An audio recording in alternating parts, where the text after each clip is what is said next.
Hello friends, என்னோட ஸ்டைலில் முருங்கைப்பூ பொரியல் ரொம்ப சிம்பிளாக எப்படி செய்யுதுன்னு சொல்லிட்டு பார்க்கலாமா? ஸோ முருங்கைப்பூ கிடைக்கிறது ரொம்ப கஷ்டம். கிடைச்சிச்சுன்னா மிஸ் பண்ணாமல் செஞ்சுடுங்க. ஓகே, வாங்க எப்படி செய்யுதுன்னு சொல்லிப்பாங்கன்னா, அடுப்பில் ஒரு கடாய் வச்சுட்டு கடாய் சூடானதுக்கப்புறமா ஒரு 2 ஸ்பூன் அளவு எண்ணெய், கடுகு, சீரகம், கறிவேப்பிலை, பூண்டு, பச்சை மிளகாய், பெரிய வெங்காயத்தை சின்ன சின்னதாக கட் பண்ணி போட்டு ஒரு அரை தக்காளியும் கட் பண்ணி போட்டுட்டு அப்படியே கிண்டி விடலாம். தக்காளி வதங்கினதுக்கப்புறமா மஞ்சள் தூள், மிளகாய் தூள் சேர்த்துக்கலாம். ஸோ மஞ்சள் தூள் மட்டும் தான் நான் சேர்த்துருக்கேன். மிளகாய் தூள் கடைசியாக தான் சேர்த்த போகிறேன்.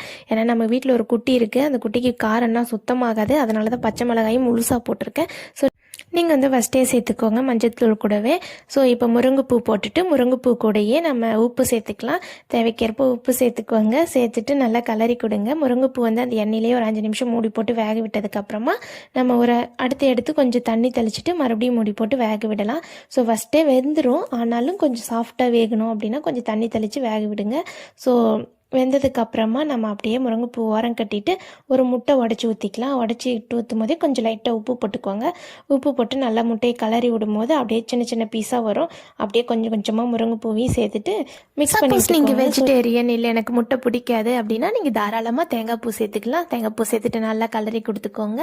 ஸோ இப்போ நாங்கள் பாப்பாவுக்கு கொஞ்சம் எடுத்து வச்சாச்சு. இப்போ நம்ம இஷ்டத்துக்கு மிளகாய் தூளை அள்ளி தூவுங்கடான்னு சொல்லி தூவிட்டேன். ஸோ முருங்கைப்பூ பொரியல் சும்மா கமன்னு ரெடி ஆயிடுச்சு. நீங்களும் கண்டிப்பாக ட்ரை பண்ணி பாருங்கள். முருங்கைப்பூ ரொம்ப ரொம்ப ஹெல்த்துக்கு நல்லது. பாய்.